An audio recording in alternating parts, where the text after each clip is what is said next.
bakışı zehər kimi dərin yaradır. Sessiz kal, qəlbin susacaq, ağlama. O senin değildir, sənə toxunmaz.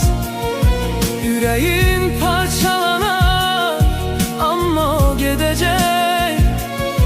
Hər eşqin boşluq, hər sözün kədər gətirər. Qorxma, tək qal, göz yaşların sessiz axacaq.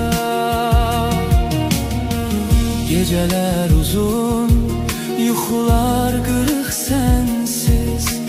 Hər xatirə qəlbini sıxır, sanki yanır. O gedəcək, sən isə saxlayacaqsan xatirəni.